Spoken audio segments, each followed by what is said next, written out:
शंकराचार्यमध्यमाम् अस्मदाचार्यपर्यन्तां वन्दे गुरुपरम्पराम्।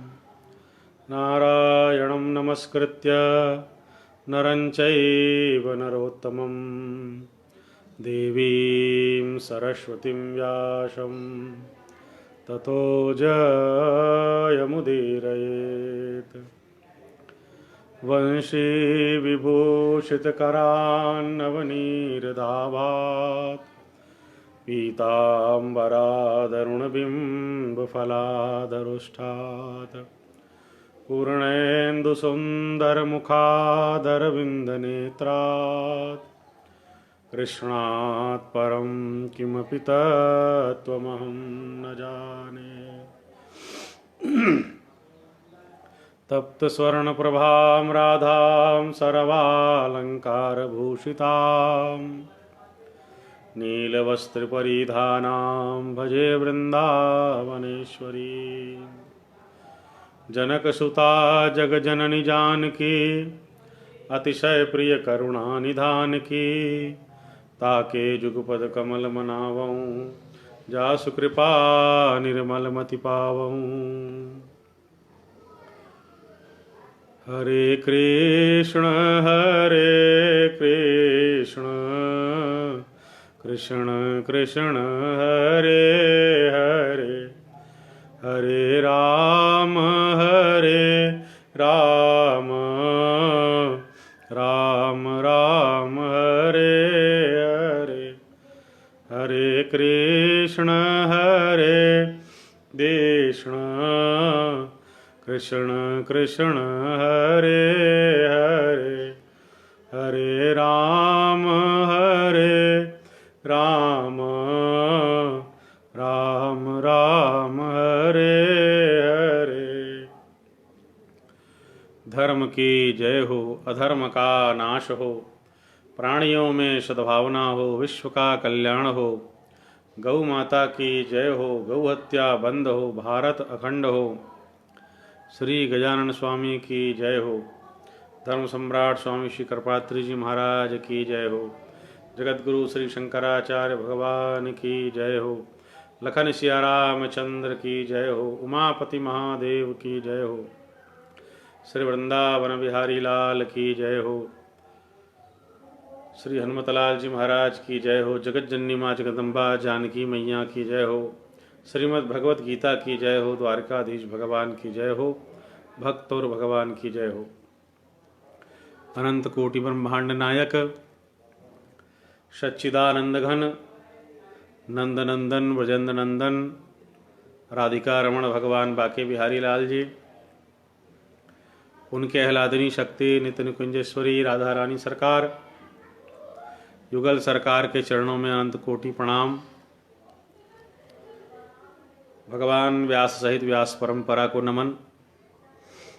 परम पूज्य शंकराचार्य भगवान के श्री चरणों में नमन। पूज्य स्वामी जी को नमन। बंधुओं, परम सौभाग्य की बात है, वैशाख के पवित्र महीने में आज अष्टमी के उपरांत नवमी तिथि भी आ गई है। जानकी नवमी है। तो जानकी जी के मंगल में जानकी जयंती, जानकी नवमी के पावन उत्सव और पावन अवसर पर हम आप गीता के मंगल में 12वें अध्याय के पाठ के श्रवण के लिए प्रस्तुत हैं। हमारी जो जानकी मैया हैं, उनकी बहुत बड़ी भूमिका एक साधक के जीवन में, साधना के क्रम में, भगवत प्राप्ति के लिए और मनुष्य जीवन में संपूर्ण सुखों को प्राप्त करते हुए भोग और मोक्ष दोनों मिल जाएं, भगवत प्राप्ति भी हो जाए, ऐसा मंगलमय सामर्थ्य जगत जननी माँ जगदम्बा जानकी मैया में है। आज जानकी जयंती है, तो जानकी जी की बात चर्चा थोड़ी सी कर लें, उनके चरणों में वाक्य पुष्पांजलि अर्पित कर लें। बड़ा ही सुंदर विषय राम जी के दरबार में लिखा हुआ है। भक्त जो भगवान की प्राप्ति करने के लिए चलते हैं, और मान लीजिए जो ना भी चला हुआ हो, क्योंकि ये असाधारण बात है। सामान्य रूप से तो हम आप प्रायः केवल घर संसार में लगे हुए हैं और जीविका जीवन के लिए है, और जीवन जो हमारा जीवन धन जगदीश्वर के लिए है, परमात्मा की प्राप्ति के लिए है, उसको हम सब भूल गए हैं। इस संसार में प्रकृति रूप माया के प्रभाव में लगे हुए हैं और अपने अपने काम काज में लगे हुए हैं, और इस परम सत्य को भूल जाते हैं कि जीवस्य तत्व जिज्ञासा, यह मनुष्य जन्म परमात्मा को पाने के लिए ही मिला है और किसी चीज के लिए नहीं मिला है। ये मनुष्य जन्म केवल और केवल भगवान को जानने, मानने और पाने के लिए ही मनुष्य जन्म मिला है, और दूसरा कोई कारण नहीं है। भगवान ने यह जो संसार की रचना की है, भगवान ने संसार बनाया है, क्यों बनाया है? हम को जो अकृतार्थ हैं, अकृतार्थ जीवों को कृतार्थ होने का अवसर देने के लिए ही परमात्मा ने संसार बनाया है। और संसार क्या कारण है? हम जो जीव हैं, हमारी क्या कहानी है?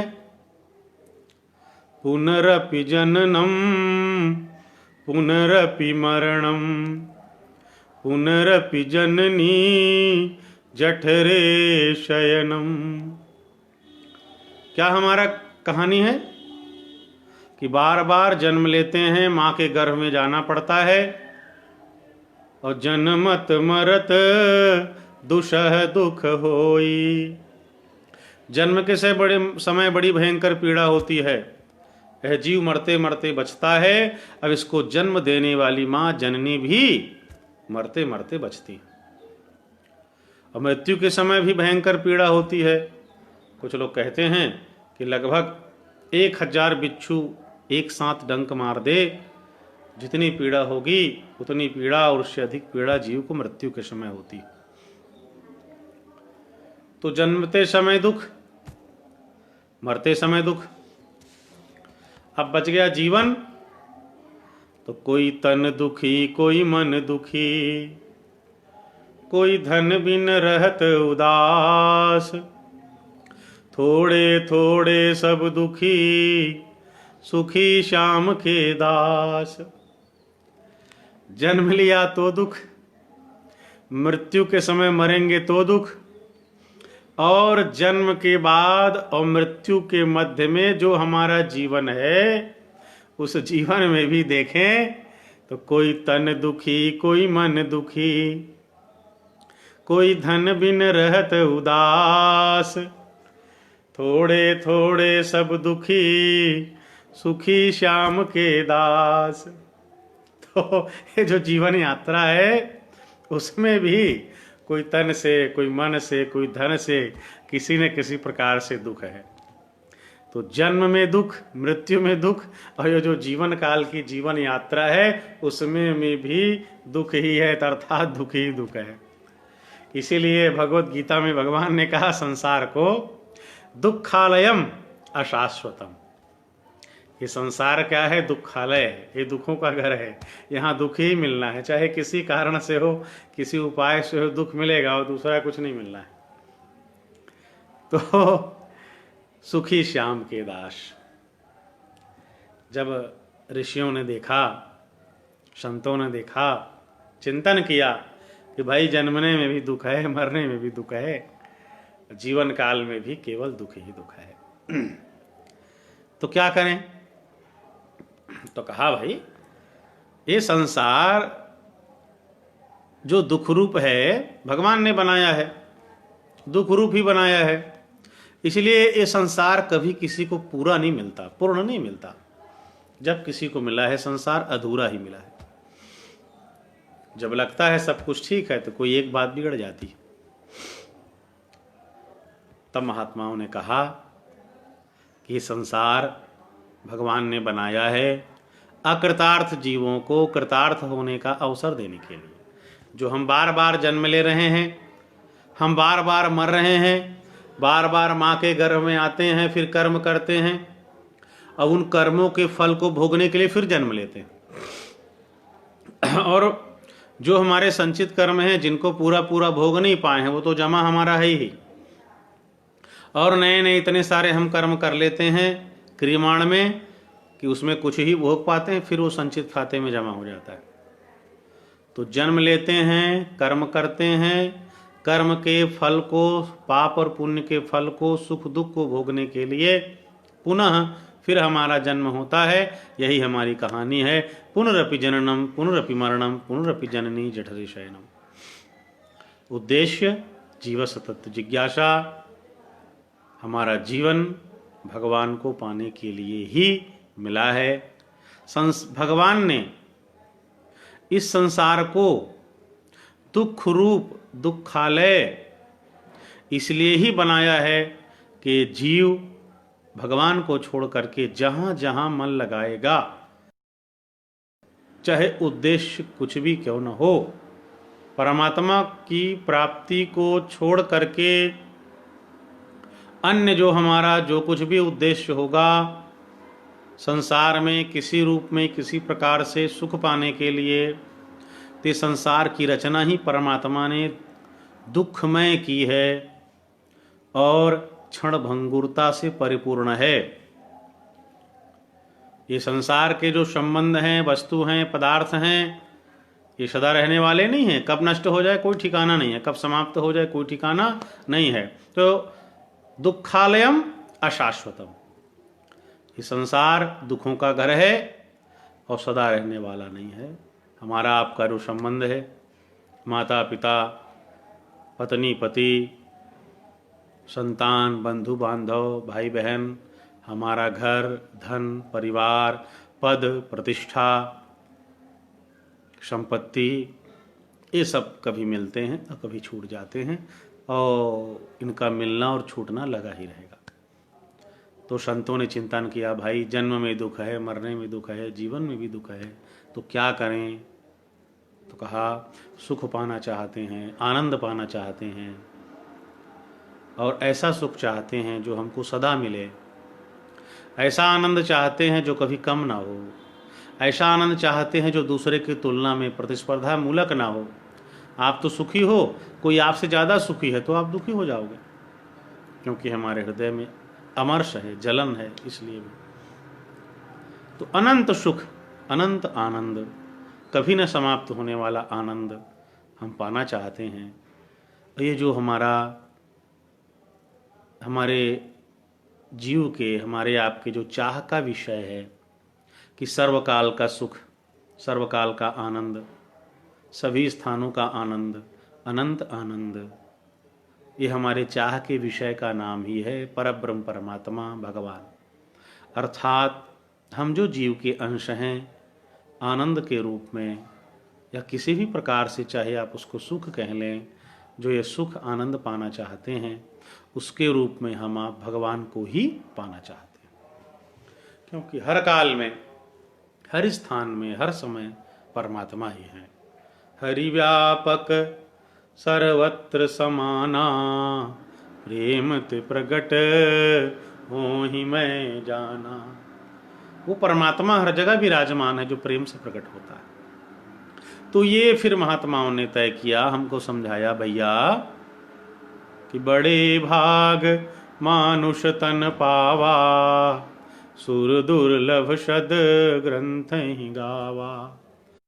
बड़े किस्मत से, सौभाग्य से मनुष्य का शरीर मिला है, और साधन धाम मोक्ष कर द्वारा, पाइन जेहि पर लोक समारा। ये साधन का धाम है। सरग नरग अपवर्ग न सैनी। चाहे तो सत्कर्म करके स्वर्ग चले जाओ, दुष्कर्म करके नरक चले जाओ, चाहे तो दोनों से ऊपर अपवर्ग अर्थात मुक्ति को प्राप्त कर लो। तब संतों ने कहा, भैया ये जो मनुष्य तन मिला है, इसका एकमात्र उद्देश्य है परमात्मा की प्राप्ति, भगवान की प्राप्ति। तो लोगों ने कहा, ठीक है भाई, भगवान को पाना है तो चलो भगवान की ओर चलते हैं। ते जीव भगवान कृष्ण की ओर चलने लगा, राम की ओर चलने लगा, नारायण की ओर चलने लगा, प्रभु हम आपको पाना चाहते हैं। तब राम जी सरकार ने कहा, भाई मुझको पाना चाहते हो, एक शर्त है। क्या? निर्मल मन जन सो मोहि पावा, मोहि कपट छल छिद्र न भावा। भगवान कहते हैं, भैया मुझको पाना है तो मेरी शर्त है कि निर्मल मन जन सो मोहि पावा। जिसका मन निर्मल होगा, शुद्ध होगा, पवित्र होगा, वही मुझको प्राप्त कर सकता है, दूसरे मुझको नहीं पा सकते। मोहि कपट छल छिद्र न भावा, कपटी न भावा, छली न भावा, छिद्री न भावा। कपट है, छल है, छिद्र है, काम है, क्रोध है, लोभ है, मोह है, अहंकार है, ये विकार हमारे अंदर हैं, तो हम भगवान को नहीं पा सकते। तो जीव निराश हो गया, उदास हो गया। भाई चलो, संतों ने कहा, श्री गीता जी ने कहा, रामचरितमानस ने कहा, भागवत ने कहा, हमारे आचार्यों ने, गुरुओं ने कहा कि भगवान को पाना ही जीवन का मुख्य उद्देश्य है, और पाने चले।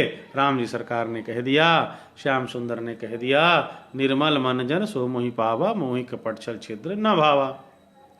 मन निर्मल हो भैया तो मेरे पास आओ, मन निर्मल ना हो तो पहले वही प्रयास करो मन को निर्मल करने का। तो जीव कहा, चलो भाई ठीक है, मन निर्मल हो तो कैसे हो, हमको निर्मल कौन करेगा? क्योंकि ये जो काम है, क्रोध है, लोभ है, मोह है, अहंकार है, ये ऐसे शत्रु हैं जिनसे हम आप अपने बल पर जीत नहीं सकते। देवी भागवत में आप पढ़ेंगे या कभी श्रवण किया होगा तो श्रवण करेंगे, ये जो संसार की रचना है उसके मूल में अहंकार है, अहंकार मूलक रचना है। और काम, क्रोध, लोभ, मोह, ईर्ष्या, ये जितने शत्रु हैं, ये सब कृपा साध्य शत्रु हैं, साधन साध्य नहीं। अर्थात हम अपने बल पर, अपने व्यक्तिगत साधना के बल पर इन विकारों को नहीं जीत सकते। कोई ये नहीं कह सकता मैं काम को जीत सकता हूं कि जीत जाऊंगा। विश्वामित्र जी ने 60,000 साल तक तपस्या की, अप्सरा आई और तप भंग हो गया।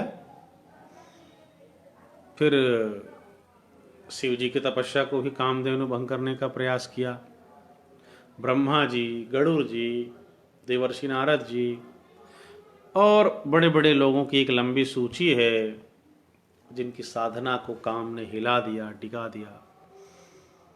वैसे ही क्रोध, वैसे ही लोभ, वैसा ही मोह, ममता, ये भी हृदय से नहीं जाते हैं। बड़ी कठिन बात है। ममता तू न गई मेरे मन से, पाखे केश जन्म के साथी, ज्योति गई नैनन से। ममता तू न गई मेरे मन से। शरीर वृद्ध हो गया, बाल पक गए, आंख की ज्योति कमजोर पड़ने लगी, पर ममता तू न गई मेरे मन से। ये ममता, ये मोह मन से नहीं जाती। तो कुछ शत्रु हैं, हमारे विकार हैं, जो साधन साध्य हैं, जो साधना करने से दूर हो जाते हैं। कुछ ऐसे हमारे आपके विकट शत्रु हैं जो कृपा साध्य हैं। जब भगवान की कृपा होती है तभी एक साधक, एक जीव उनसे बच पाता है, उनसे अपनी रक्षा कर पाता है। तो काम, क्रोध, लोभ, मोह, अहंकार, मद, मत्सर, ये सब कृपा साध्य शत्रु हैं जो भगवान की कृपा से ही दूर होते हैं। तो अब समस्या ये आ गई कि हमारे अंदर जो विकार है वो कैसे दूर होगा। सामान्य गृहस्थी में आपने देखा होगा, छोटा सा नन्हा सा बालक रहता है, पिता आता है, बच्चे को देखता है तो गोद में लेने का मन करता है, और जैसे ही पिता उस नन्हे से बालक को गोद में लेने के लिए उत्सुक होता है, पास में जाता है, हाथों को बढ़ाता है, क्या देखता है कि बालक जो है मल मूत्र में सना हुआ है। तो पिता दूर हो जाते। बालक की माता पूछती है, क्यों भाई, आप तो बालक को गोद में लेने के लिए गए थे, कैसे गोद में नहीं लिया? अरे कहा, भाई बालक तो गंदा है, बालक तो मलिन है, मल मूत्र से सना हुआ है, तो कैसे गोद में लूं? मेरे हाथ सन जाएंगे, मेरे वस्त्र मैले हो जाएंगे, गंदे हो जाएंगे। तब माँ जो है, पिता मलिन बालक को देख करके थोड़े दूर चले जाते हैं, और जो माँ है प्यार से बालक के पास आती है, गोद में लेती है, जल के द्वारा, अन्यान्य साधनों के द्वारा उस बालक को मलहीन कर देती है, उसकी गंदगी को दूर कर देती है, स्वच्छ बना देती हैं, निर्मल बना देती हैं, और सुंदर श्रृंगार करके, सजा करके, पिता के योग्य बना करके माँ उस बालक को पिता के पास लेकर के जाती है। पिता प्रसन्न होकर के अपनी गोद में ले लेता है, आशीर्वाद देता है, प्रेम की वर्षा करता है, स्नेह करता है। वैसे ही हम आप जीव मलिन हैं, गंदे हैं, भगवान गोद में लेना चाहते हैं तो हमारी गंदगी को देख करके, मलिनता को देख करके, काम, क्रोध, लोभ, मोह को देख करके भगवान हृदय से नहीं लगाते। और ये विकार भी ऐसे हैं कि अपने से हम स्वयं दूर नहीं कर सकते। तब हमारी माँ हम पे कृपा करती हैं। जनक सुता जग जननी जानकी, अतिशय प्रिय करुणा निधान की। ताके जुग पद कमल मनावऊं, जासु कृपा निर्मल मति पावऊं। ये जगत जननी माँ जगदम्बा जो जानकी जी हैं, जो राधा रानी हैं, जो माँ पार्वती हैं, ये जो मातृशक्ति है वही जानकी है, वही राधा है, वही पार्वती है। तो ये सीता जी हैं, जो श्री जी हैं, इनका ही मुख्य कार्य है कि जीव को निर्मल करना, पवित्र बना देना। तो हम आप जब माँ जानकी जी के चरण कमल की उपासना करते हैं, तब उनकी कृपा से मन निर्मल होता है, शुद्ध होता है, पवित्र होता है। तो इस जीव को, हमको, आपको भगवान से मिलने के लायक कौन बनाती हैं? तो माँ सीता जी बनाती हैं। निर्मल मन जन सो मोहि पावा, भगवान ने तो कह दिया मन निर्मल है तो आओ। निर्मल कैसे होगा? तो जनक सुता जग जननी जानकी, अतिशय प्रिय करुणा निधान की। ताके जुग पद कमल मनावऊं, जासु कृपा निर्मल मति पावऊं। जानकी जी के युगल चरण कमल की उपासना करते हैं, तब हमारा मन निर्मल होता है। आज ही जानकी जयंती है, माँ सीता जी, उनका ही यह कार्य है कि जीव को निर्मल करके भगवान के लायक बनाते। श्री जो हमारे आपके दुखों को सुनती हैं, और सुन करके, समय पा करके भगवान के पास जो हमारी चर्चा करे, हमारे दुखों का निवेदन करते, वो श्री जानकी जी हैं। तो आज ऐसे जानकी जयंती के अवसर पर और बहुत सारे भाव हैं, बहुत सारी बातें हैं। एक राम की गोष्ठी है, एक जानकी जी की गोष्ठी है। तो किसी विद्वान ने कहा कि हनुमान जी महाराज अशोक वाटिका में पहुँचे, भगवान श्री रामचंद्र जी विजय प्राप्त कर चुके थे,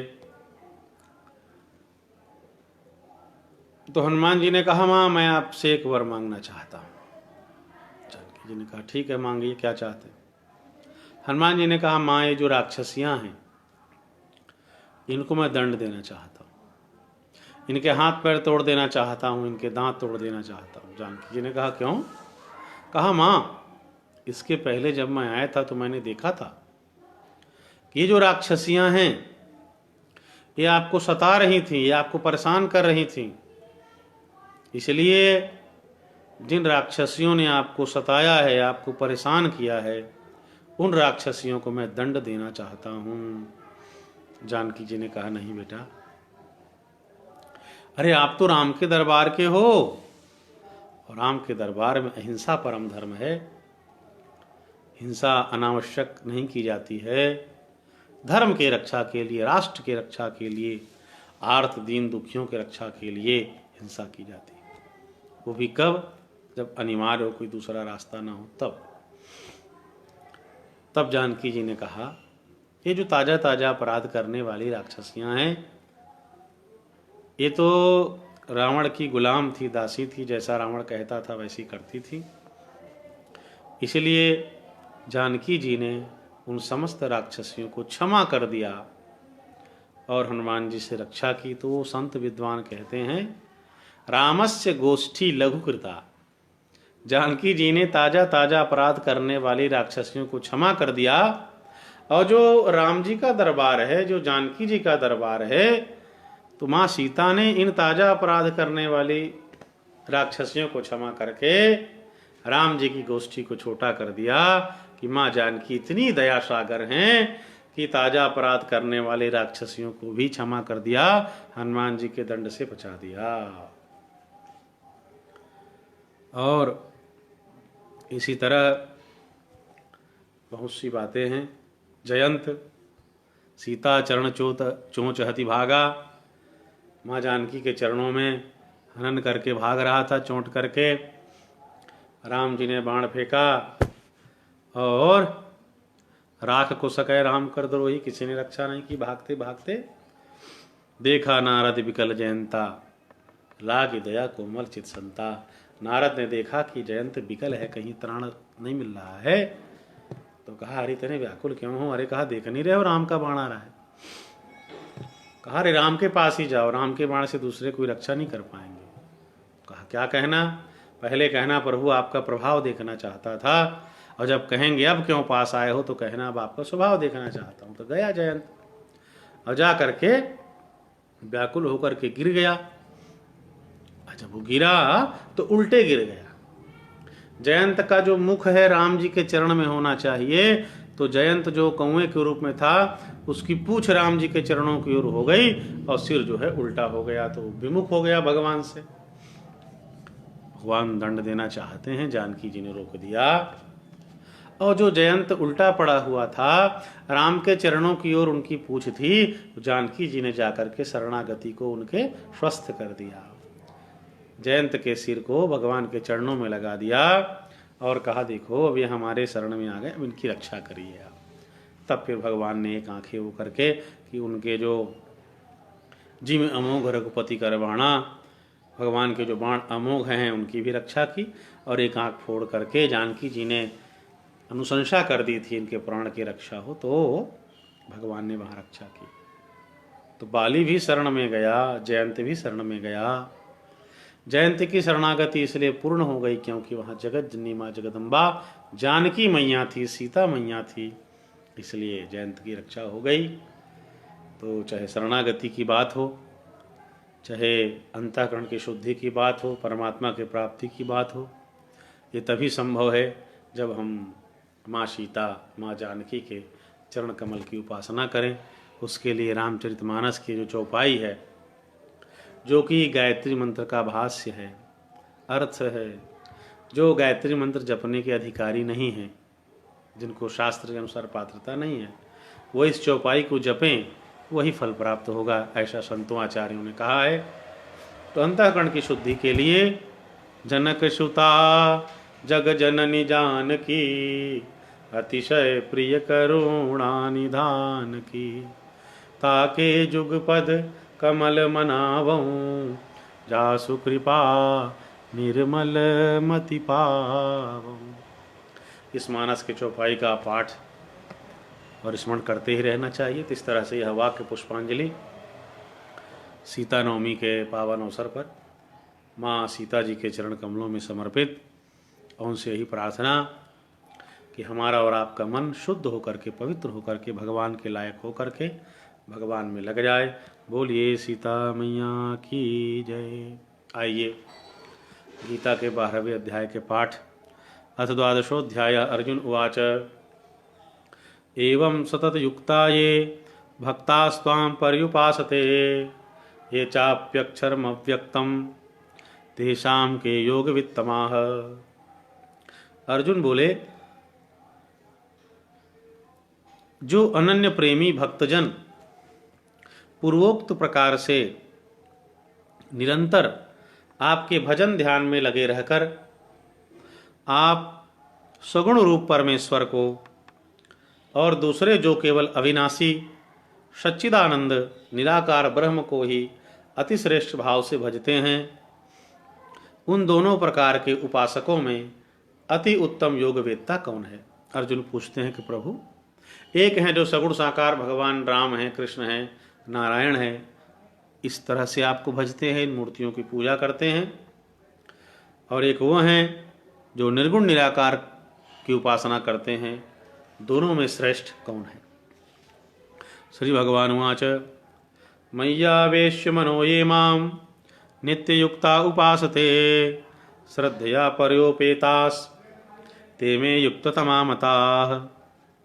श्री भगवान बोले, मुझ में मन को एकाग्र करके निरंतर मेरे भजन ध्यान में लगे हुए जो भक्तजन अतिशय श्रेष्ठ श्रद्धा से युक्त होकर मुझ सगुण रूप परमेश्वर को भजते हैं, वे मुझको योगियों में अति उत्तम योगी मान्य हैं। भगवान कहते हैं कि जो मेरे सगुण रूप को अनन्य रूप से भजते हैं वो अनन्य योगी मान्य है। ये त्वक्षरम हृदयस्य मव्यक्तं पर्युपासते सर्वत्र चिन्त्यं च सर्वत्र गमचिन्त्यं च कूटस्थमचलं ध्रुवं सन्नियम्येन्द्रियग्रामं सर्वत्र समबुद्धयः ते प्राप्नुवन्ति मामेव सर्वभूतहिते रताः। जो पुरुष इंद्रियों के समुदाय को भली प्रकार वश में करके मन बुद्धि से परे सर्वव्यापी अकथनीय स्वरूप सदा एक रस रहने वाले नित्य अचल निराकार अविनाशी सच्चिदानंद घन ब्रह्म को निरंतर एक ही भाव से ध्यान करते हुए भजते हैं, वे संपूर्ण भूतों के हित में रत और सब में समान भाव वाले योगी मुझको ही प्राप्त होते हैं। तो भगवान बता रहे हैं कि इतनी जो योग्यता है, जिन्होंने मन को वश में कर लिया है और जो कर्तव्य बुद्धि से कर्म करते हैं और सर्वव्यापी परमात्मा में निरंतर एक ही भाव से ध्यान करते हैं, वो भगवान को ही प्राप्त कर लेते हैं। क्लेशो अधिक तरस्तेषा मव्यक्ता सक्त चेतसाम अव्यक्ता ही गतिर्दुःखम देहवद भिर्वाप्यते। उन सच्चिदानंद घन निराकार ब्रह्म में आसक्त चित्त वाले पुरुषों के साधन में परिश्रम विशेष है, क्योंकि देहाभिमानियों के द्वारा अव्यक्त विषयक गति दुख पूर्वक प्राप्त की जाती है। भगवान यहाँ समझा रहे हैं कि हे अर्जुन, जो देहाभिमानी है, जो ये मानता है कि मैं हूँ, मेरा ये शरीर है, मैं पुरुष हूँ, कि मैं स्त्री हूँ, मेरा ये नाम है, मैं अमुक वर्ण का हूँ, अमुक जाति का हूँ, मैं अमुक पद में हूँ, तो जो देहाभिमानी है, जो अपने आप को सगुण साकार मानता है, ऐसे व्यक्ति के लिए जो निर्गुण ब्रह्म है, निर्गुण निराकार परमात्मा है, उनका साधन करना बड़ा कष्टपद है, बड़ा श्रम पूर्वक है, श्रम साध्य है, और बड़ा ऐसी गति को प्राप्त करना बड़ी दुखद है। बड़ी दुख रूप साधन करने के बाद प्राप्त कर सकता है। भागवत में भी जब भगवान स्वधाम जाने लगते हैं तो उद्धव जी से सत्संग होता है। भगवान ने उद्धव जी को ज्ञान प्रदान किया। भगवान जाने लगे तब उद्धव ने एक खास बात कही भगवान से कि निर्गुणोपासने कष्टमतः किंचित विचारय। हे प्रभु, आप यहाँ से चले जाएंगे तो जो आपके निर्गुण स्वरूप की उपासना है, सगुण स्वाकार में भगवान राम हैं, भगवान कृष्ण हैं, दुर्गा मैया हैं, शिव जी हैं, गणेश हैं, भगवान सूर्य हैं, तो इनके जो मंगलमय रूप हैं, लीला है, रूप का भी दर्शन करते हैं, भगवान की लीलाएं हैं, तो इनमें सहज मन लग जाता है कि बंसी रखे हुए हैं, मुकुट लगाए हुए हैं, चरणों को तिरछे किए हुए हैं, तो समझ जाते हैं भाई भगवान कृष्ण की वर्णन किया जा रहा है। हाथ में धनुष बाण है, मुकुट सीधा है, बड़े धीर गंभीर नयन हैं, तो हम समझ जाते हैं भगवान राम की चर्चा हो रही है। पर जो गुण रहित है, पर जो स्वरूप रहित है, ऐसे निर्गुण निराकार की उपासना करना बड़ी कठिन है। उद्धव ने भी कहा, प्रभु आप धराधाम छोड़ के चले जाओगे तो निर्गुणोपासने कष्टमतः किंचित विचारय। आपके निर्गुण स्वरूप की उपासना करना बड़ा कठिन है महाराज, जरा विचार करिए। वही भगवान कह रहे हैं कि अर्जुन, मेरा जो निर्गुण स्वरूप है उसको प्राप्त करना बड़ा श्रम साध्य है, बड़ा कठिन है। ये तो सर्वाणि कर्माणि मयि सन्न्यस्य मत्पराः अनन्येनैव योगेन माम ध्यायन्त उपासते। परंतु जो मेरे परायण रहने वाले भक्तजन संपूर्ण कर्मों को मुझ में अर्पण करके मुझ सगुण रूप परमेश्वर को ही अनन्य भक्ति योग से निरंतर चिंतन करते हुए भजते हैं। भगवान कहते हैं, परंतु वे लोग जो मेरे परायण हैं, अपने समस्त कर्मों को मुझ में ही अर्पण कर देते हैं और मेरे सगुण रूप को अनन्य भक्ति योग से भजते हैं। तो अनन्य भक्ति क्या है, ये पहले की चर्चा में, कल परसों की चर्चा में हम आप कर चुके हैं। जिनकी मन बुद्धि सब भगवान में लगा हो, न अन्य अनन्य, जो भगवान के छोड़कर अपने इष्ट के स्वरूप को छोड़कर दूसरे किसी का चिंतन मनन न करे, वो अनन्य है। तो कहते हैं जो ऐसा भक्ति योग से निरंतर मेरा चिंतन करता है, मेरे ध्यान में, मेरे भजन में लगा रहता है, तेषाम हम समुद्धरता मृत्यु संसार सागरात भवामि न चिरात पार्थ मैया वेशित चेतशाम। भगवान कहते हैं, अर्जुन, जो अपने कर्मों को अर्पण करता हुआ निरंतर सदा मेरा ही चिंतन करता है, मेरे ही स्वरूप का ध्यान करता है, मेरे में ही जो अनन्य भाव से मन को लगा करके रखा है, तो हे अर्जुन, उन मुझ में चित्त वाले जो प्रेमी भक्त हैं, तेषाम हम समुद्धरता मृत्यु संसार सागरात, इस मृत्यु रूपी संसार सागर से मैं उनका उद्धार करने वाला होता हूँ, उनका उद्धार कर देता हूँ। मयि एव मन आधत्स्व मयि बुद्धिम निवेशय निवशिष्यसि मय्येव अत ऊर्ध्वं न संशयः। मुझ में मन को लगा, मुझ में ही बुद्धि को लगा, इसके उपरांत तो मुझ में ही निवास करेगा, इसमें कुछ भी संशय नहीं है। भगवान कहते हैं कि हे अर्जुन, कि ये जो तुम्हारा मन है, ये जो तुम्हारी बुद्धि है, इसको तुम मुझ में लगाओ, और जब तुम अपने मन और बुद्धि को मुझ में लगाओगे तो तुम मुझ में ही स्थित हो जाओगे, तुम मुझ में ही निवास करोगे, इसमें कोई शंका नहीं है। तो इसको बड़े अच्छे से स्वामी राम सुखदास जी ने समझाया है कि जो हमारा मन है, बुद्धि है, उसको भगवान में कैसे लगाएंगे, और लगाएंगे तो हमारी स्थिति भगवान में कैसे होगी।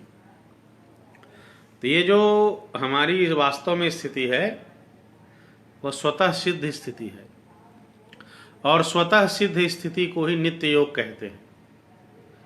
जैसे ये आत्मा और परमात्मा दोनों एक है, भगवान को ढूंढने के लिए कहीं जाने की आवश्यकता नहीं है, उस परम तत्व को हम और आप पाए हुए ही हैं।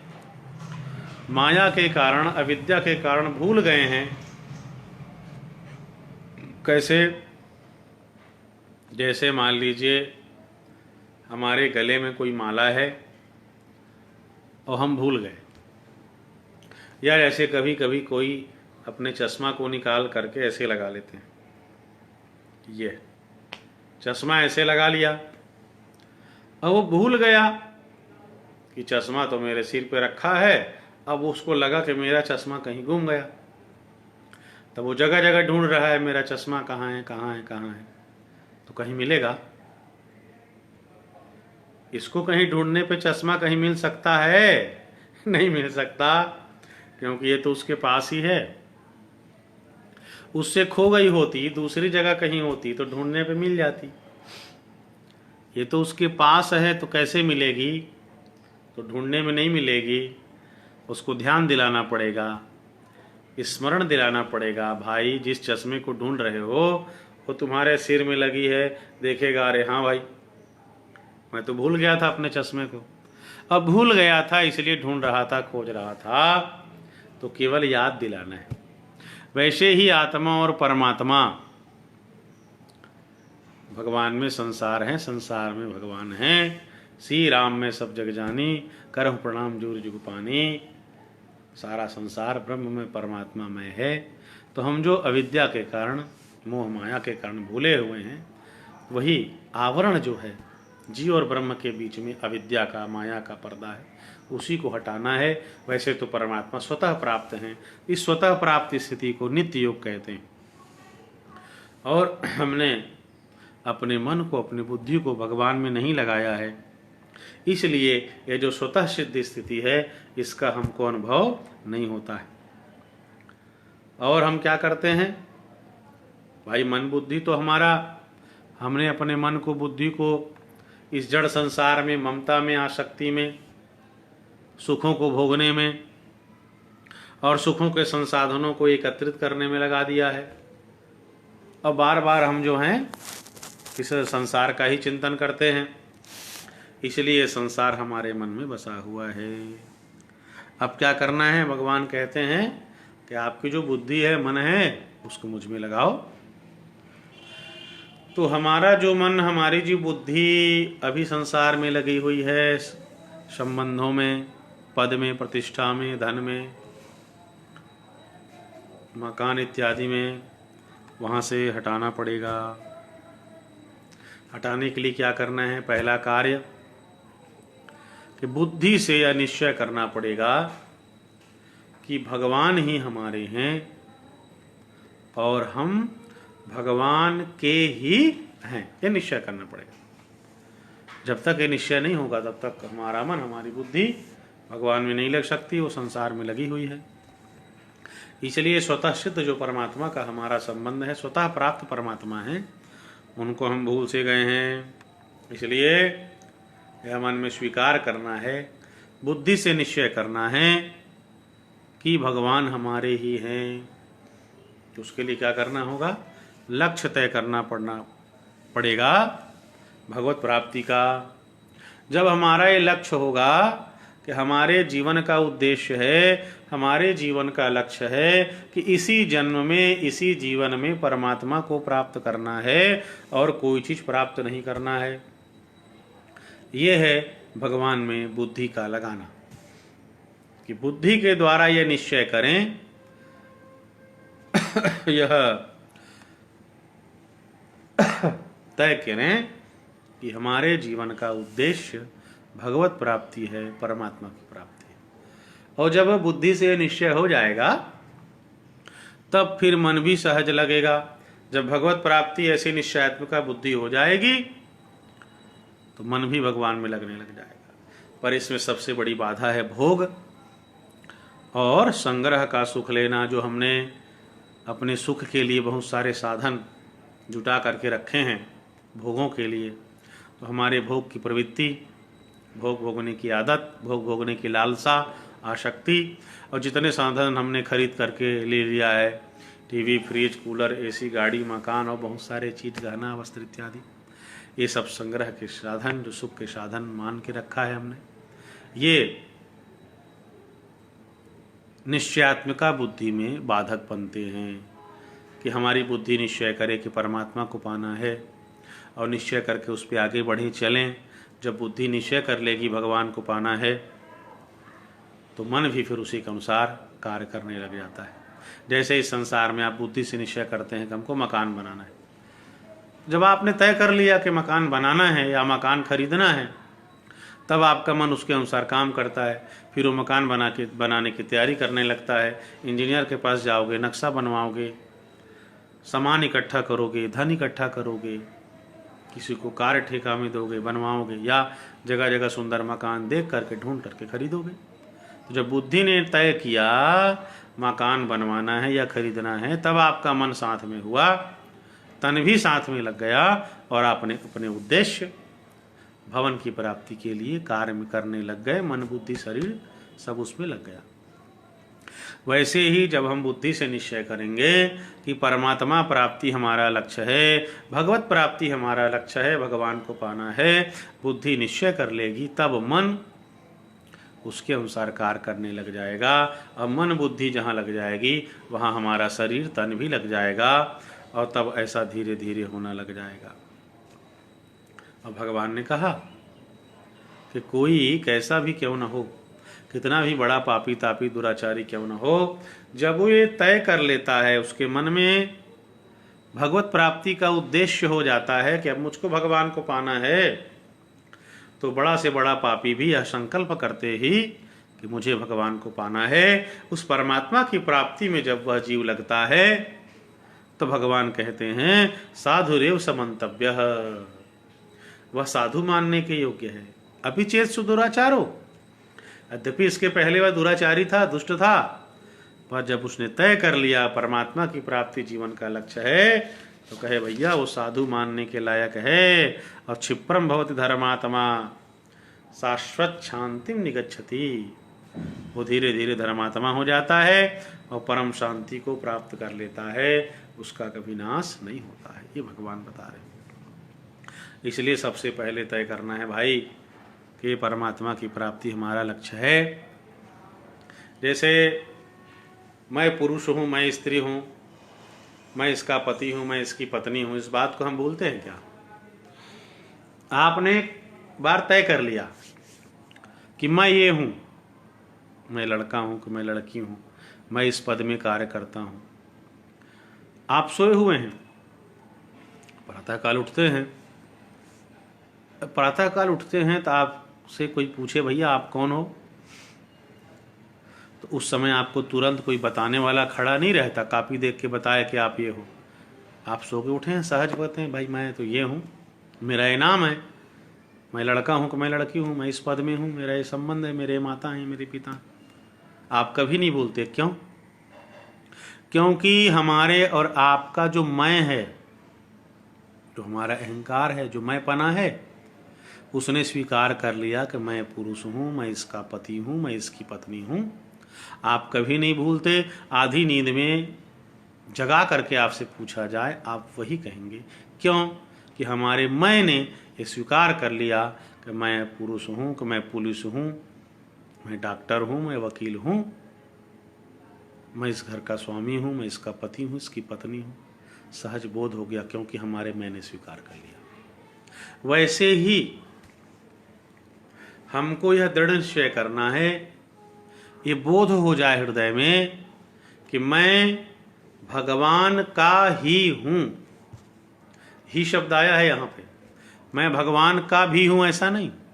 भगवान का भी हूँ मतलब आप भगवान के भी हैं, घर वाले के भी हैं, अपने बच्चे के भी आप हैं, पत्नी पति के भी हैं, संबंधी के भी हैं, नहीं, कोई विकल्प नहीं। एक ही बात, मैं भगवान का ही हूँ, ये निश्चय करना है। और मेरा क्या है? तो भगवान ही मेरे हैं। इस संसार में भगवान के अलावा मेरा कोई दूसरा नहीं है, एकमात्र भगवान ही मेरे हैं। तो मैं भगवान का ही हूँ और भगवान ही मेरे हैं, ये बोध अपनी बुद्धि से निश्चय करना है, हृदय में मन में बिठाना है। आधी रात्रि में कोई उठा के पूछ दे भैया तुम कौन हो, सहज हृदय से उत्तर निकले मैं भगवान का हूँ। तुम्हारे कौन है? तो कहा मेरे भगवान है। और कहे कोई कुछ नहीं, कोई नहीं, एकमात्र मैं भगवान का हूँ, एकमात्र भगवान ही मेरे हैं। यह दृढ़ निश्चय साधक की दृष्टि में होगा तो सहज भगवान की याद बनी रहेगी, स्वतः सिद्ध स्थिति मिल जाएगी। अरे सामान्य रूप से कोई स्वीकार कर लेता है कि मैं अमुक गुरु का चेला हूं, भाई हम शंकराचार्य के शिष्य हैं। अरे कोई कभी पूछे, स्मृति में पूछे कि विस्मृति में रहे तो पूछे। जागते में पूछे कि सोए में आधे नींद में उठा के पूछ दे, भाई तुम किसके शिष्य हो? भाई हम शंकराचार्य के शिष्य।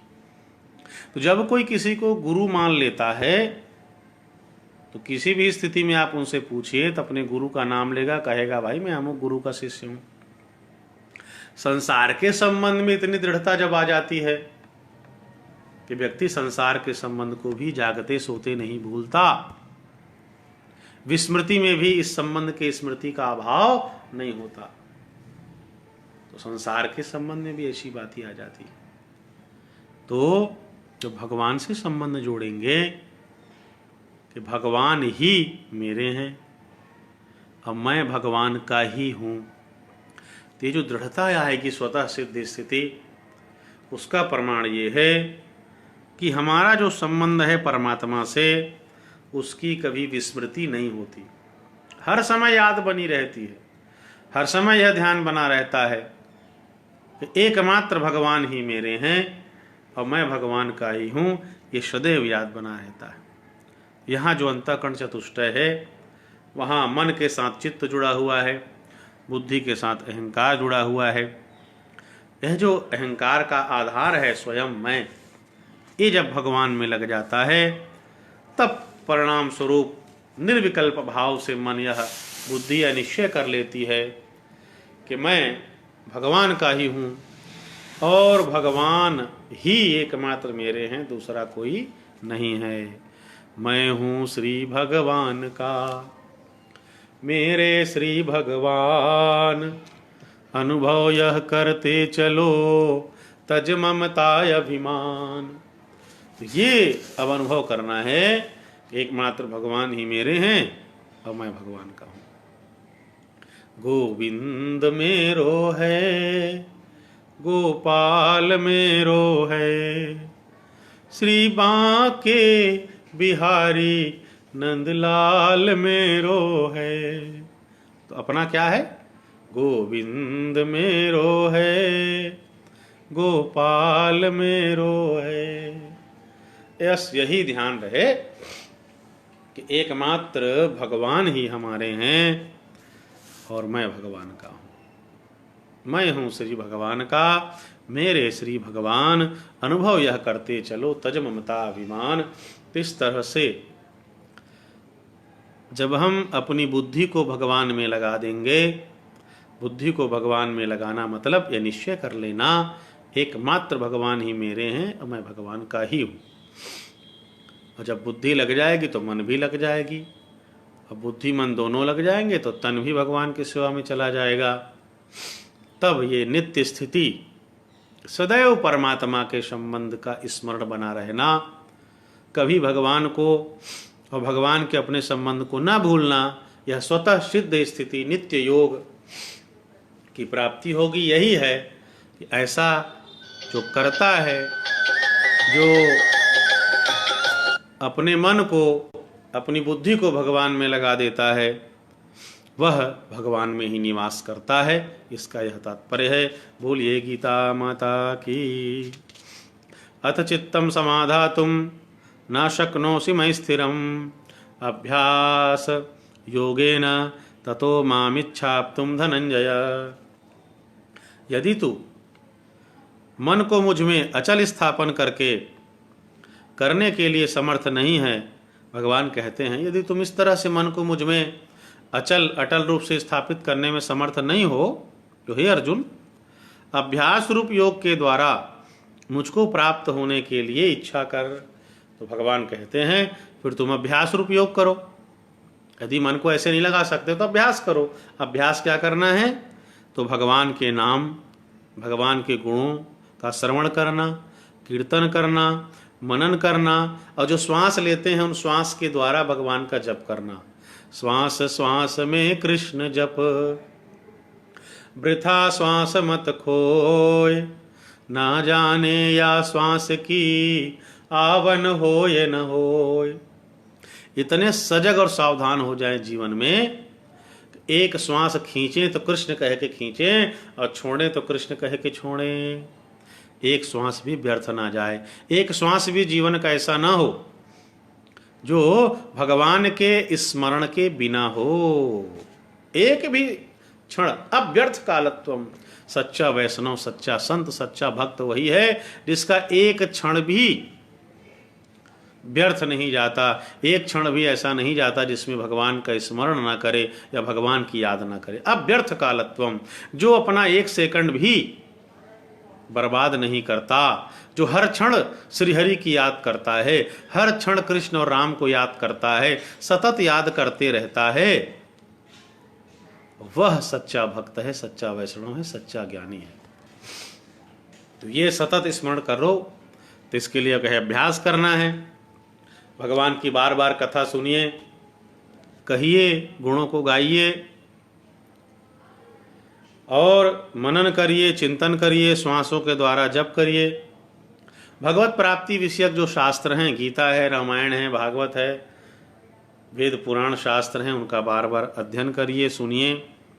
इस तरह के जो क्रियाएं हैं, भगवान की कथा बार बार सुनना, गुणों को गाना, मनन करा, स्मरण करना, जप करना, नाम लेना, शास्त्रों का अध्ययन करना, श्रवण करना, इन क्रियाओं को बारंबार करना, उसका नाम है अभ्यास। भगवान कहते हैं अर्जुन, इस अभ्यास रूप योग के द्वारा मुझको प्राप्त होने के लिए इच्छा कर, बार बार अभ्यास कर, मतलब इन प्रयासों को बार बार करते रहो। अभ्यासेप्य समर्थोसि मत कर्म परमो भव, मदर्थमपि करवाणि कुर्वन् सिद्धिमवाप्स्यसि। यदि तू उपर्युक्त अभ्यास में भी असमर्थ है तो केवल मेरे लिए कर्म करने के ही परायण हो जा। इस प्रकार मेरे निमित्त कर्मों को करता हुआ भी मेरी प्राप्ति रूप सिद्धि को ही प्राप्त होगा। भगवान कहते हैं भाई मान लीजिए तू ऐसा अभ्यास भी नहीं कर पा रहा है तो मेरे लिए कर्म कर, मेरे लिए कर्म करने के परायण हो जा। तो भगवान के लिए कर्म करने के परायण होने का मतलब क्या है? स्वार्थ को त्याग कर परमेश्वर को ही परम आश्रय और परम गति समझना, मानना, और निष्काम प्रेम से जैसे सती शिरोमणि पतिव्रता स्त्री अपने मन, वाणी और शरीर के द्वारा सदैव अपने पति की सेवा करती है, वैसे ही हम परमेश्वर के लिए ही यज्ञ करें, भगवान के लिए ही दान करें, तपस्या भी भगवान के लिए करें, और कर्तव्य कर्म करने का नाम है भगवदर्थ कर्म करना। अथैतदप्य शक्तोसि कर्तुम मद्योगमाश्रितः सर्वकर्म फलत्यागम ततः कुरु यतात्मवान। भगवान कहते हैं यदि मेरी प्राप्ति रूप योग के आश्रित होकर उपर्युक्त साधन करने में भी तू असमर्थ है तो मन, बुद्धि आदि पर विजय प्राप्त करने वाला होकर सब कर्मों के फल का त्याग कर। भगवान कहते हैं ऐसा भी नहीं कर सकता तो फिर एक काम करो, समस्त कर्मों के फल का त्याग कर दो।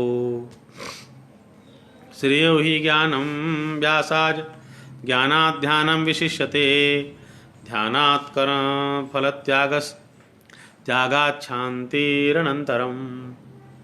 मर्म को न जानकर किए हुए अभ्यास से ज्ञान श्रेष्ठ है, ज्ञान से मुझ परमेश्वर के स्वरूप का ध्यान श्रेष्ठ है, और ध्यान से भी सब कर्मों के फल का त्याग श्रेष्ठ है, क्योंकि त्याग से ही तत्काल ही परम शांति प्राप्त होती है। तो भगवान ने बताया कि अभ्यास से ज्ञान श्रेष्ठ है, ज्ञान से ध्यान, ध्यान से त्याग। केवल भगवान के लिए ही कर्म करना, भगवान के चरण कमलों में प्रेम हो, श्रद्धा हो, सदैव भगवान का चिंतन मन में बना रहे, उसको त्याग कहते हैं। केवल भगवदर्थ कर्म करने वाले पुरुष का मन केवल भगवान के लिए कर्म करेंगे, फल का त्याग कर देंगे। और जब कुल फल पाने की मन में इच्छा ही नहीं है, सुख है, संपत्ति है, प्रशंसा इत्यादि, तो भगवान के लिए कर्म करेंगे तो निष्काम कर्म होगा। तो सदैव प्रेम और श्रद्धा के साथ हमारा भगवान का चिंतन बना रहेगा, भगवान का ध्यान बना रहेगा। इसीलिए कहते हैं कि कर्म फल का त्याग श्रेष्ठ है। अद्वेष्टा सर्वभूतानां मैत्रः करुण एव च निर्ममो निरहंकारः समदुःख सुख क्षमी संतुष्टः सततं योगी यतात्मा दृढ़ निश्चयः मयि अर्पित मनो बुद्धिर यो मद्भक्तः स मे प्रियः। जो पुरुष सब भूतों में अर्थात समस्त प्राणियों में, सब भूतों में द्वेष भाव से रहित स्वार्थ रहित, सबका प्रेमी, हेतु रहित दयालु है तथा ममता से रहित, अहंकार से रहित, सुख दुख की प्राप्ति में सम है, क्षमावान है, अर्थात अपराध करने वाले को भी अभय देने वाला है तथा जो योगी निरंतर संतुष्ट है, मन इंद्रियों सहित शरीर को वश में किए हुए है और मुझ में दृढ़ निश्चय वाला है, वह मुझ में अर्पण किए हुए मन बुद्धि वाला मेरा भक्त मुझको प्रिय है। भगवान ने जितने गुणों का वर्णन किया है, ये गुण जहाँ होते हैं ऐसे भक्त भगवान को प्रिय होते हैं। यस्मान्नो द्विजते लोको लोकान्नो द्विजते चयः हर्षामर्ष भयोद्वेगैर मुक्तो यह सच में प्रियः। जिससे कोई भी जीव उद्वेग को प्राप्त नहीं होता और जो स्वयं भी किसी जीव से उद्वेग को प्राप्त नहीं होता तथा जो हर्ष, अमर्ष, भय और उद्वेग से रहित है, वह भक्त मुझको प्रिय है। इतने जो गुण हैं वो ऐसे भक्त भगवान को प्रिय हैं। अमर्ष का मतलब है कि दूसरे की उन्नति को देखकर हमारे मन में जो संताप होता है उसका नाम अमर्ष है। अनपेक्ष सुचिर्दक्ष उदासीनो गतव्यथः सर्वारंभ परित्यागी यो मद्भक्तः स मे प्रियः। जो पुरुष आकांक्षा से रहित, बाहर भीतर से शुद्ध, चतुर, पक्षपात से रहित और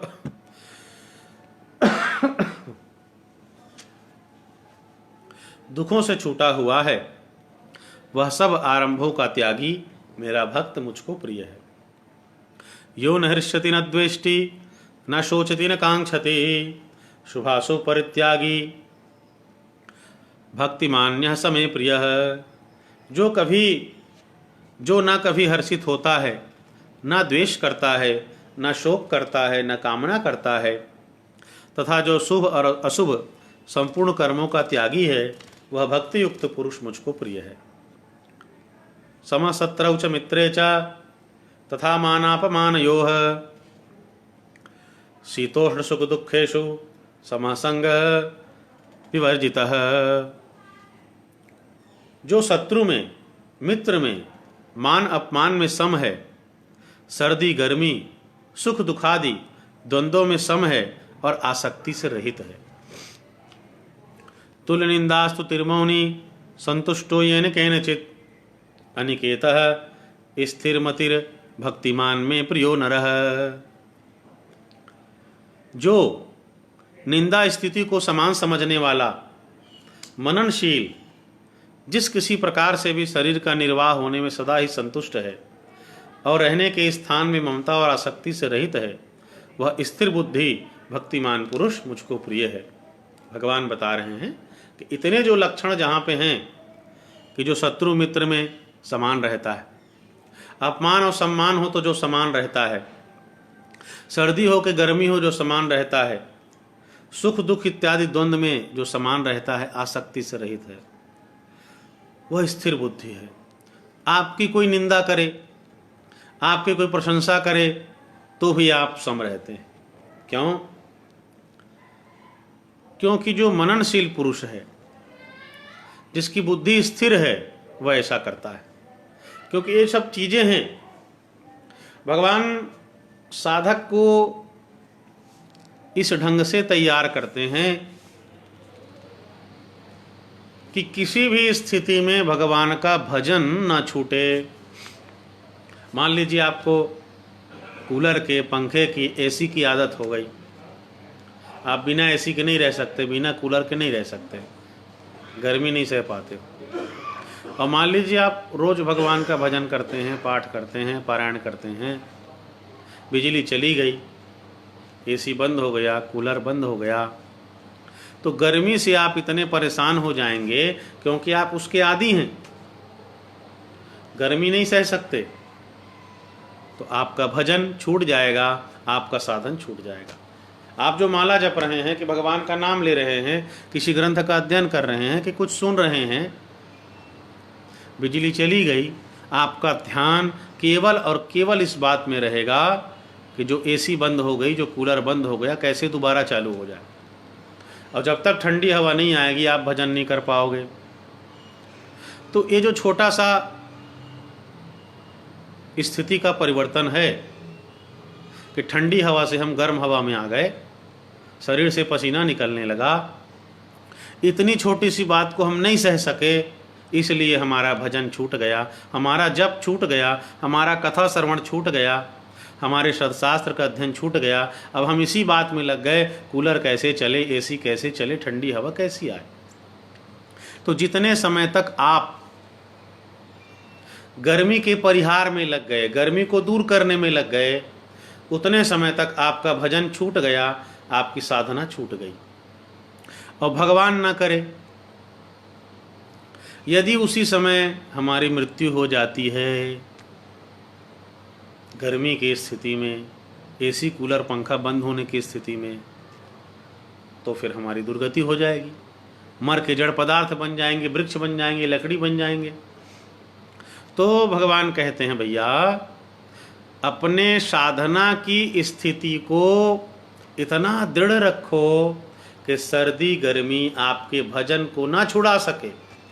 पंखा चले तो भजन करो, एसी चले तो भजन करो, ना चले तो भजन करो, ठंडी हवा है तो भजन करो, गर्म हवा है तो भजन करो। इसलिए द्वंद्वों को सहो।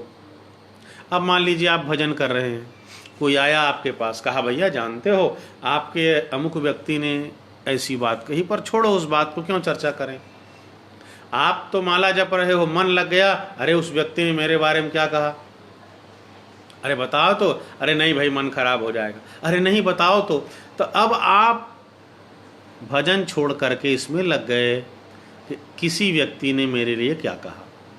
अब उसने बताया, भाई वो तो आपकी बड़ी निंदा कर रहा था, आपका मन खराब हो गया, आप नाराज हो गए, आप क्रोधित हो गए, गुस्से में आ गए, अरे मैंने उसके लिए इतना काम किया, अमुक समय उसकी सहायता की, मदद किया, पैसा दिया, धन दिया, अमुक संकट के समय में बचाया, और देखो आज वो मेरी निंदा कर रहा है।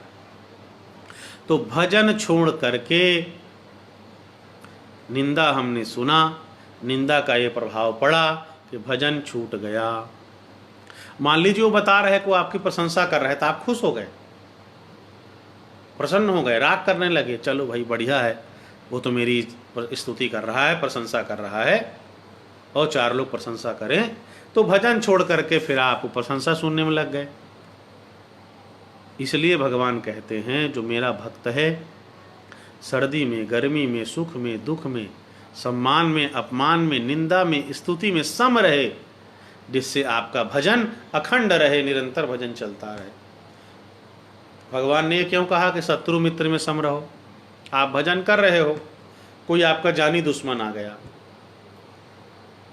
जैसे ही उसका चेहरा देखोगे आपका मन क्रोध से भर जाएगा, आप मन ही मन गाली देने लग जाओगे, उसको मारने का मन करेगा। तो जितने समय अपने के मन में गुस्सा आया, उसको मारने का मन किया, उतने समय के लिए भजन छूट गया। और कहीं उसी समय मर गए तो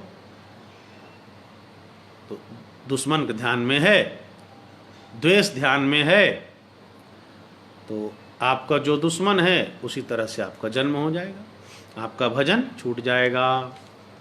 अगले जन्म में आप बड़े क्रोध करने वाले इंसान बन जाओगे, क्योंकि द्वेष को लेकर के, गुस्से को लेकर के आपका शरीर छूटेगा। इसलिए परमात्मा भगवत गीता के माध्यम से अपने साधक को इस ढंग से तैयार करते हैं कि शत्रु में और मित्र में, मान में, अपमान में, सर्दी में, गर्मी में, सुख में, दुख में सम रहे, मित्र में, शत्रु में सम रहें, निंदा स्तुति में सम रहें। ऐसा जो मननशील साधक है, जो किसी भी प्रकार से शरीर का निर्वाह होने में सदा ही संतुष्ट रहता है। अच्छा अच्छा खाना मिला तो ही भगवान की कृपा, और अच्छा अच्छा खाने ना मिले, सूखी रोटी मिल जाए, बासी मिल जाए तो भी कोई बात नहीं।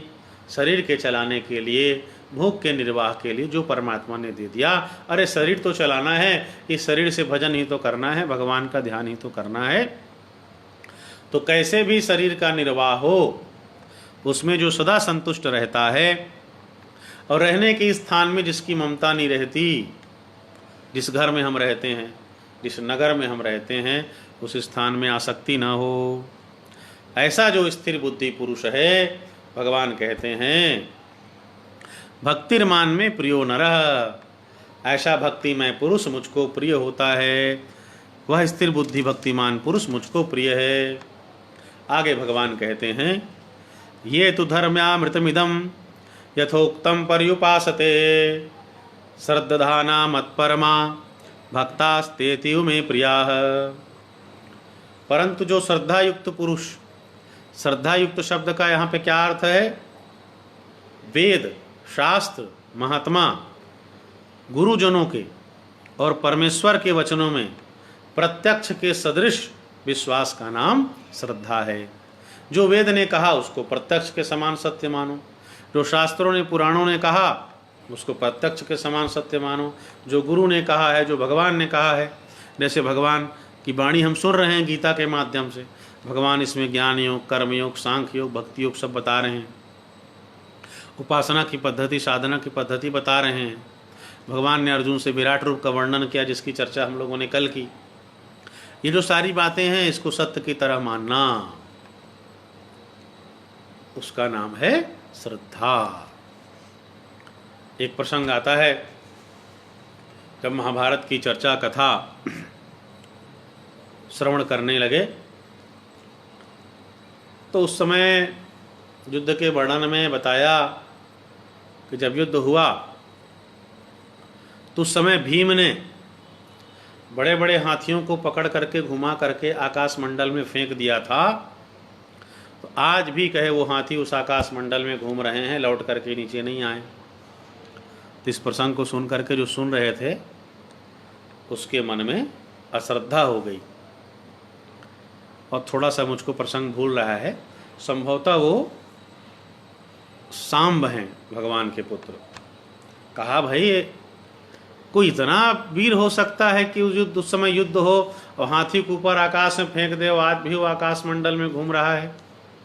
कहे मुझको विश्वास नहीं है इस प्रसंग में कि भीम ने हाथी को फेंका और युद्ध हुए इतने दिन हो गए, आज भी वो हाथी आकाश में घूम रहा है। तब उस महात्मा ने कहा भाई विश्वास नहीं करते तो अपने तपस्या के बल से उस आकाश मंडल के हाथी को खींच करके दिखाया और वो धरती में गिर गया। कहा देख ये वही हाथी है जिसको भीम ने फेंका था, अब मानोगे कि नहीं? कहा अब मानूंगा क्योंकि प्रत्यक्ष देख लिया। तो उन महात्मा ने आकाश मंडल के भीम के द्वारा फेंके गए हाथी को, या मान लीजिए कोई दूसरा पदार्थ है, उसको प्रत्यक्ष अपने तपोबल से कर्षण करके खींच के नीचे गिरा के दिखा दिया और कहा देख ये वही हाथी है जिसको भीम ने फेंका था। तो प्रत्यक्ष देखा तब उसने स्वीकार किया कि हाँ, महाभारत ग्रंथ में जितनी बातें वर्णित हैं वो सब के सब सत्य है। और उसके पहले उसने नहीं माना था, तो फिर उस महात्मा ने श्राप दे दिया, कहे जाओ तुमको कोढ़ हो जाए, कुष्ठ हो जाए, क्योंकि तुमने शास्त्र की बातों में श्रद्धा नहीं की है। शास्त्र पे अश्रद्धा करने के कारण उसको कुष्ठ हो गया। फिर साधना और अनुष्ठान के द्वारा उनका कुष्ठ ठीक होता है। तो श्रद्धा का अर्थ ये है कि वेद के वाक्यों में, शास्त्र के वाक्यों में, महात्मा के वाक्यों में, गुरु के वाक्यों में, ईश्वर के वाक्यों में प्रत्यक्ष के समान जो विश्वास है उसका नाम श्रद्धा है। हमारे गुरु ने कह दिया मतलब कह दिया, वो सत्य ही है। वेदों ने कह दिया, जो वेदों ने कहा है वो सत्य ही है। जो शास्त्रों में है वो सत्य ही है। महात्माओं ने, हमारे आचार्यों ने, गुरुओं ने, परम पूज्य शंकराचार्य जी ने जो कहा वो सत्य ही है, ऐसा मानना, इसका नाम है श्रद्धा। ये तो धर्म्यामृतमिदं यथोक्तम पर्युपासते श्रद्धाना मत्परमा भक्तास्तेतिव में प्रियाः। परंतु जो श्रद्धा युक्त पुरुष मेरे परायण होकर इस ऊपर कहे हुए धर्म में अमृत को निष्काम प्रेम भाव से सेवन करते हैं, वे भक्त मुझको अतिशय प्रिय हैं। भगवान कहते हैं अर्जुन, इतनी बातें, ये जो 12वें अध्याय में भगवान उपासना का क्रम बता रहे हैं, जो आकांक्षा से रहित है और जो भीतर बाहर से शुद्ध है, जो शत्रु मित्र में समान मानता है, मान अपमान में समान मानता है, इस तरह से जो साधना का क्रम परमात्मा बता रहे हैं, जो अमृतमय साधना, अमृतमय उपासना भगवान ने वर्णन किया। कहा जो धर्म अमृत को निष्काम भाव से, निष्काम प्रेम से सेवन करते हैं, ऐसा भक्त मुझको अतिशय प्रिय है। इस तरह से भगवान कहते हैं इतने गुण जहाँ हों ऐसे भक्त भगवान को बहुत प्रिय होते हैं। बोलो द्वारकाधीश भगवान की, गीता माता की। ओम तत्सदिति श्रीमद्भगवद्गीतासु उपनिषत्सु ब्रह्म विद्यायां योगशास्त्रे श्री कृष्णार्जुन संवादे भक्ति योगो नाम द्वादशोऽध्यायः। इस तरह से भक्ति योग नाम का यह 12वां अध्याय और 12वें अध्याय का जो पाठ है वो यहीं विश्राम को प्राप्त होता है। और कल फिर सायंकालीन बेला में लगभग 5 बजे के आसपास गीता के 13वें अध्याय का पाठ करेंगे। और इस यंत्र के माध्यम से हम आप भी जुड़े हुए हैं। और पवित्र वैशाख के महीने में आज जानकी जयंती, जानकी नवमी के पावन अवसर पर गीता के भक्ति योग का सुंदर पाठ पूर्ण हुआ, विश्राम को प्राप्त हुआ। और माँ जानकी जी के चरणों में प्रणाम करते हुए यही प्रार्थना करते हैं कि जनक सुता जग जननी जानकी, अतिशय प्रिय करुणा निधान की, ताके जुगपत कमल मनावऊँ, जा सुकृपा निर्मल मति पावऊँ। माँ जानकी की कृपा से हमारा आपका मन निर्मल हो और निर्मल होकर के भगवान में लगे, यही प्रार्थना। और आज जानकी नवमी के दिन माँ जानकी के चरणों में प्रणाम। और पुनः कल फिर सायंकालीन बेला में 5 बजे कल गीता के 13वें अध्याय का पाठ भगवान की कृपा से करेंगे। बोली द्वारकाधीश भगवान की, गीता माता की। गोविंद नाम गाइए, गोपाल नाम गाइए, गोविंद नाम गाइए, गोपाल नाम गाइए। आते आते गाइए, जाते जाते गाइए, गोविंद नाम गाइए, गोपाल नाम गाइए। श्री गीता माता की जय, द्वारकाधीश भगवान की जय।